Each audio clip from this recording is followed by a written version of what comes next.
Gary Valenciano's nickname is Mr. Pure Energy. It's his charisma that helped launch him to the top of the pop music charts along with his talent, but that's just a part of his massive appeal. Take a look.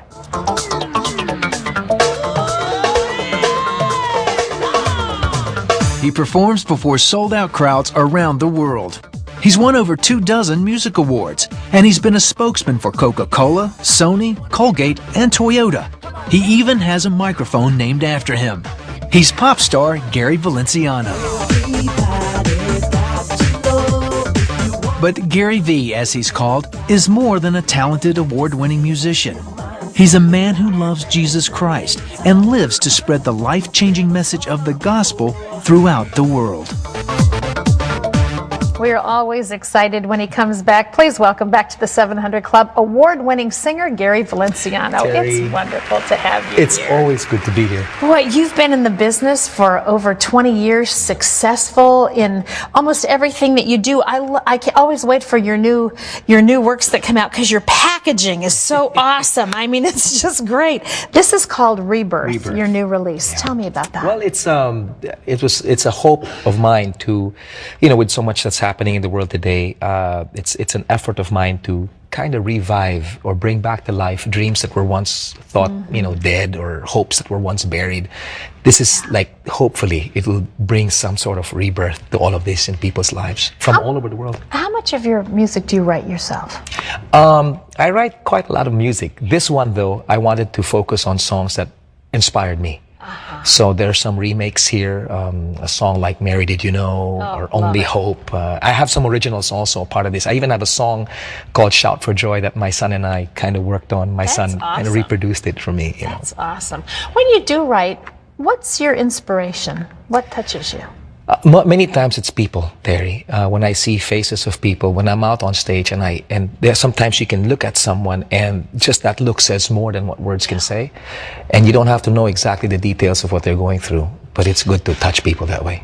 Sometimes, Gary, someone can look at a person who's been incredibly successful as you have and think, well, they've got it made. They've never had a struggle in their lives.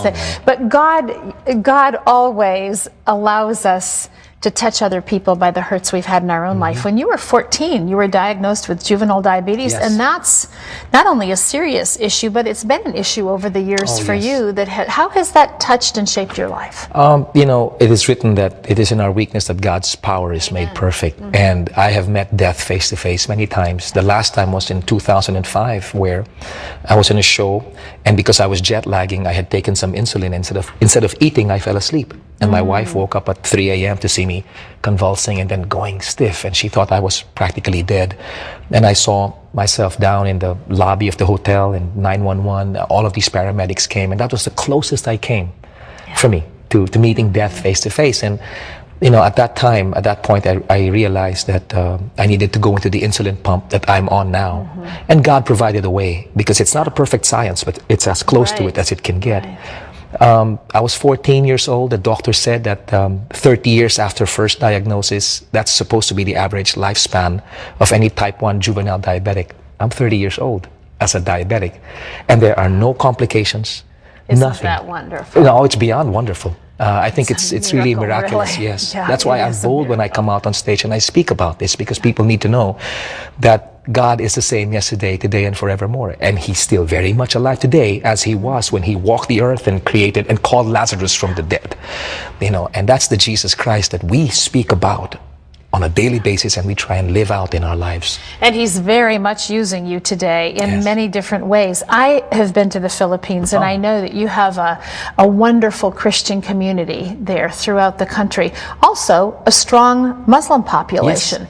And many of them listen to your music, which always has a Christian message involved in it. What kind of response do you get from the Muslim community? It's amazing. Just last year, I was able to go down to a particular area, and for the first time, I was surrounded by 100% Muslims.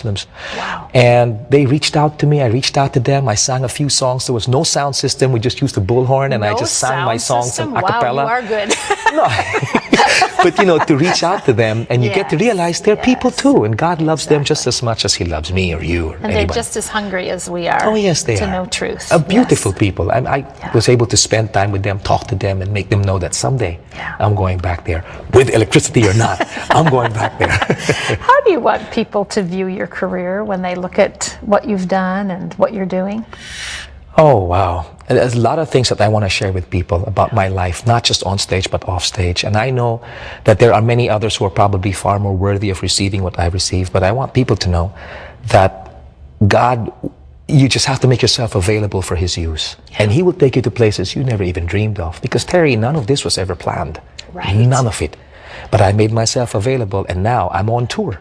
And you're trustworthy. I mean, God knows that He can give you a message to share, and you're going to faithfully do that. And I'm excited to share it too with people. Speaking of sharing, what are you singing for us today? Are you doing the song that you and your son? I am. I'll be doing a song called Shout for Joy. It came out in 1992 in the middle of all of the earthquakes and all of the things that the Philippines was going through then, and everybody was walking with their head down like this. And I said, no.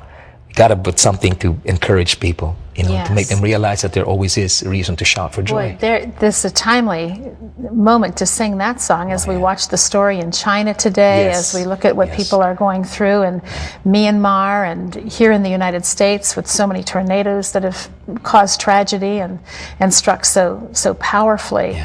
But there is joy in the midst of it. Joy in the struggle. Oh, yes. Yeah.